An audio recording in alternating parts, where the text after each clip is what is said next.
Welcome back from E3 2019, everybody. It took me a long time to get home, or at least a really long time mentally. I always get so freaking excited for E3. It's my favorite week of the year, and this one was just a huge bummer. In so many ways, it was a smaller show than it's been ever since I started attending about 8 years ago. It felt so weird to not only have Sony missing, have Activision missing, have EA doing their own thing, Microsoft across the street, but to have it sort of feel like a stopgap year where things were moving forward, but not really. And all we got was CG trailers and the promise of next gen. I hope you guys all did enjoy the week and find some enthusiasm, some hype, some fun. I sure did, and we'll get to that in a minute, but man, it bummed me out so much. And honestly, I had to take a week to just recalibrate and figure out what the heck was going on. Because you gotta understand, I'm so passionate about games. I love these things so much more than just the videos I make on YouTube or just the Switch 4 stuff I do over there with Gabe or the podcast I listen to. This has been a big part of my life and honestly, one of the most fun things in my life to enjoy, to share, and to look forward to since I was 4 years old. So when the industry isn't in a place that I feel happy about, it's a big bummer. And I think this show stunk for a lot of reasons. I think I was sad that next gen wasn't a bigger factor. I think I was sad that Nintendo didn't focus on the franchises that I personally like most. I think I was sad that CG was just everywhere instead of gameplay. I feel like we've gone in this weird loop of like, hey, we need more gameplay, guys. The trailers aren't cutting it, and now they've forgotten that, and now we're back to the cyclical beginning of like, oh, CG is the way to go, forget gameplay. How many cool games didn't show a lick of gameplay? And what are we playing? We're playing games, so we should probably get gameplay. It's like, I equate it to getting a movie trailer without the film. You hear the audio, you know the actors, what does it look like? Because that's how you're enjoying and experiencing the movie. I'm enjoying experiencing the game via the gameplay, so I don't want to get a concept trailer. I don't want to see your beautiful CG, no matter if it's some Wetaworks or wherever you get it. I want it to look like what I'm going to play and to know what I'm actually going to play. So stuff like Ghostwire looks really exciting, but at the end of the day, I have no idea what that game is. And I'm busting at the seams with excitement for Xbox Scarlet and Halo Infinite.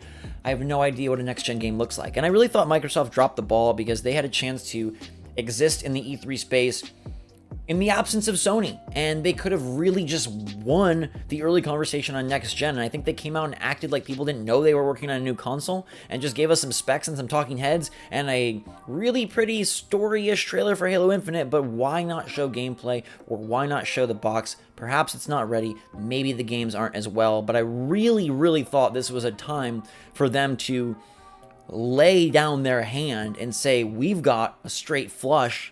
And instead, I feel like they flushed their opportunity away. I was so hyped for Pikmin and sure it was going to be there. The rumors seemed to be alluding to as much, and it wasn't. And then just some of my favorite franchises weren't there as well. And some of the presentations we saw seemed to stink. Star Wars Jedi Fallen Order should have been a showstopper, and apparently it was behind closed doors if you got to play it.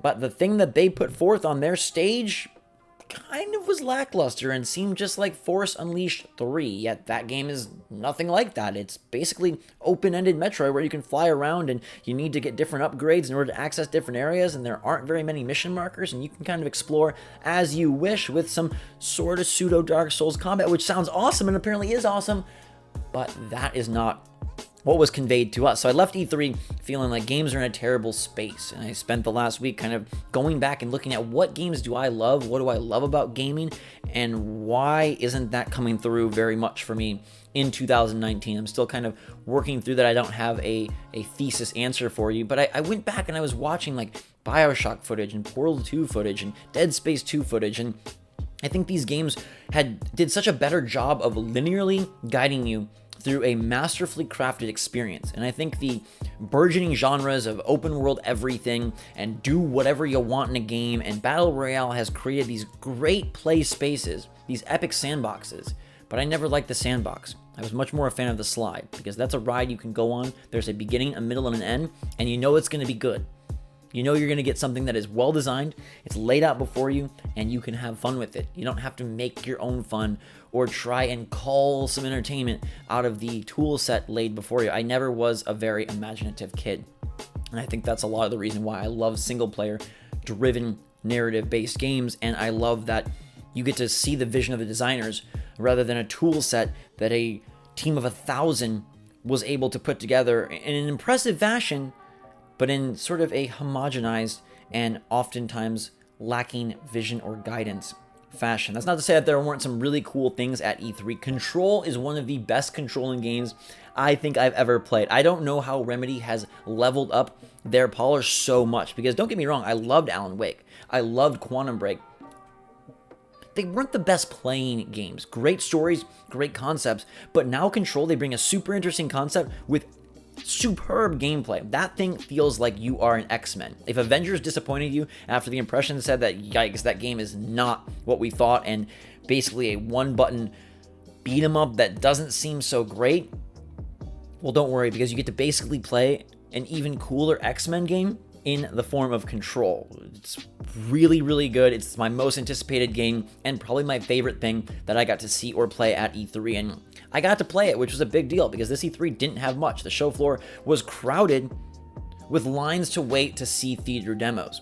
And that's often the case with these big conventions, but E3 more than most is a place to play the latest, the greatest, the new, and the hype. And this time it was a place to see, and oftentimes not even see, because so much is, I think, being saved for next gen. But I also really love Borderlands 3. That game is absolutely more Borderlands, but it's really good at what it does. I got to sit next to Jack Black in the demo, which did not enhance nor dehance my experience, but it was a cool little moment. And then I got to play more, a third character. I like all the characters thus far. It's going to be tough for me to pick what class I want to roll with, but that game is doing a lot of what I love about games from 3, 4, 5, 6 years ago right today, and still incorporating elements like expansive world, planet travel, all things like that that people now expect, want, and love. Still retaining a story, still retaining a narrative through path, and still retaining great gameplay, and probably the best gameplay that they've ever put forth from Gearbox, which is really exciting. I also love the Dying Light 2 demo. I think it was pretty canned and pretty staged. The way that you move through some of those parkour segments through buildings and then popped out right at the nick of time to catch a truck, a little suspicious, but hey, it's a vertical slice. That game isn't out until sometime next year, and I'm really pumped for it. The graphics look insane. The engine they've crafted there, brilliant. And I got a lot better sense that they have leveled up and improved their narrative chops and their storytelling chops, their character chops quite a bit, and I'm excited to see what that game finally becomes, because the parkour is going to be awesome, the visuals are going to be awesome, the combat will probably be awesome. If they have any narrative hooks, which I didn't really care about in Dying Light 1, plus that prospect of becoming zombified yourself, going to be pretty sweet.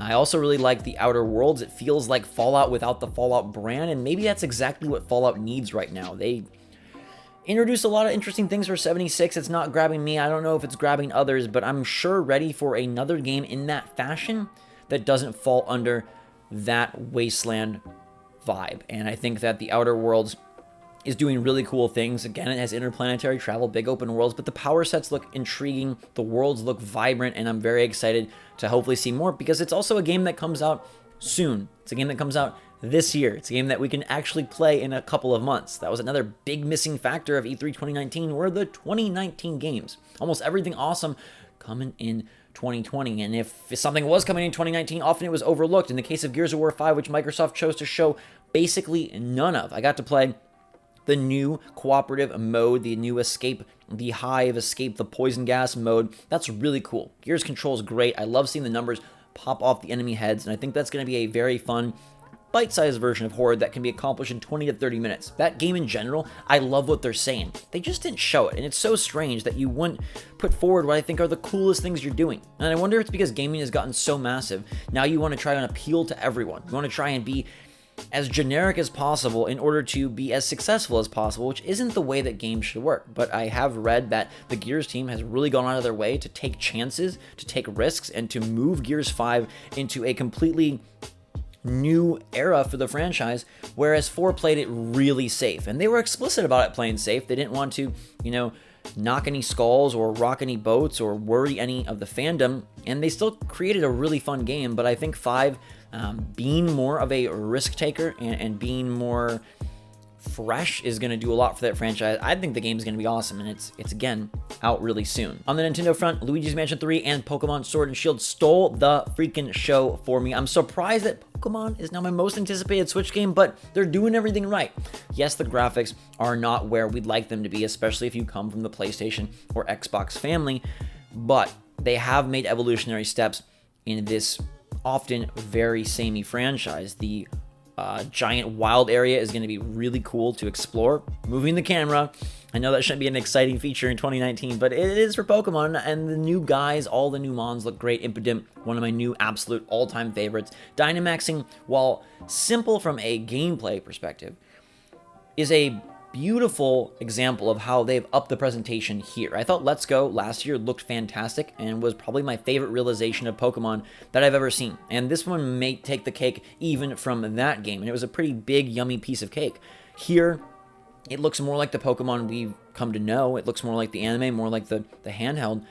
And yet they're doing things presentation-wise with those giant stadiums, with the Dynamax battles that feel gargantuan, that feel modern, that feel perfect for a console. So I'm super pumped to play more of that. Hopefully they can deliver an excellent Gen 8 roster. Hopefully this specter of not having the entire national dex does not hang over the games, because I think they're going to be really great. Luigi's Mansion 3 does feel a little dated in the sense that you're playing in these small spaces, but they're doing really cool things. It's very fun. It's charming as heck. Luigi is great, and I love the inclusion of self-co-op, where you can control both Luigi and Luigi to solve puzzles. I think that's going to be awesome. It's laden with secrets, boss battles, and more, and I'm excited to explore a hotel because that's exactly what I wanted out of the game. And this was an E3 where I got very little of exactly what I wanted, but Luigi's Mansion 3 really did deliver in that way. Last but not freaking least, we cannot leave this video without discussing Roller freaking Champions. That game blew me away. I had no expectations for a casual roller derby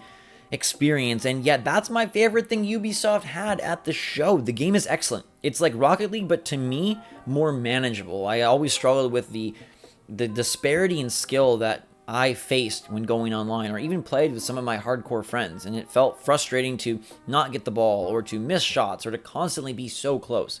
Roller Champions still has a lot of skill and a lot of depth, but it feels more accomplishable for the average person that's not going to put in 100 hours, and I love that a lot. But the intensity is all still there from Rocket League, and sort of the unique mechanics that made Rocket League shine carry over, not in exactly the same way, but you'll feel the sense that these games are cousins in some odd way, and skating around the ring feels fluid. I love that they intentionally made some of the animations a little bit longer, and they require you to have good timing if you're going to tackle, if you're going to pass, if you're going to stop someone in their tracks. It was so much fun to play. I wish that game was out this year. I wish it was just out at E3. That would have been a perfect drop. I wish it was announced for Switch. None of those things are the case, but I will be signing up for Roller Champions in 2020, especially since it's 3 players. It's hard enough for me to get one person to play with me, but I do have 2 brothers, so that's a built-in team, and we are going to go hard in that roller derby ring.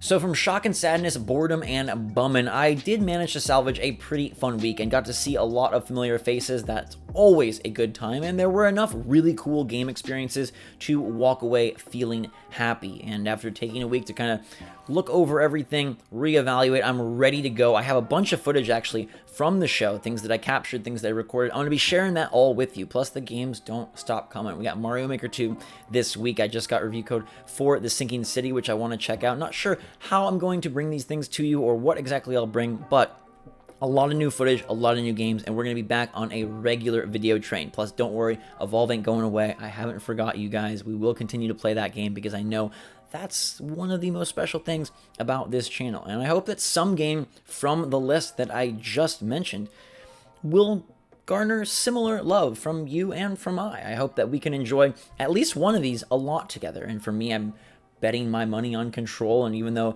a walkthrough is probably not the greatest thing to do on YouTube these days, we'll find a way to cover Control interestingly enough, because the game is super interesting and so cool, and it's doing everything I respect and love about games in 2019 when so many games choose to look elsewhere. It's got storytelling, it's got weird mystique, it's got great gameplay, it's linear, but also a little bit open, it's quirky, there's upgrades, there's no loot boxes, but there's still fun stuff to find, they've incentivized side quests. It could be a masterpiece, and I'm really looking forward to that. But let me know what you guys are looking forward to and what you'd like to see from me. Like I said, I got footage, I got more impressions. We may do some dedicated videos, even though it's a little bit late, on some of these games that I really did love. My walk away from E3 was like, dude, they're games. I've always loved them. It's a bummer, but let's have fun. Let's enjoy. Let's play the stuff that I love, and let's focus on that. And that's what I'm going to do for the videos as well. So until next time, everybody, thanks so much for watching. Sorry it took so long to get this to you. Hope you enjoyed my quick recap of E3 2019. Kind of felt like E2 this year with Sony out of the picture and much gameplay really missing as well. But it's coming back next year, and that is promising to be the best one that I've ever experienced, given that we will finally get to see PS5 and Xbox Scarlet next to Anaconda, whatever you want to refer to it as. Anyways, thanks so much, everybody. Until next time, drink so much. I love you, and we'll see you all later.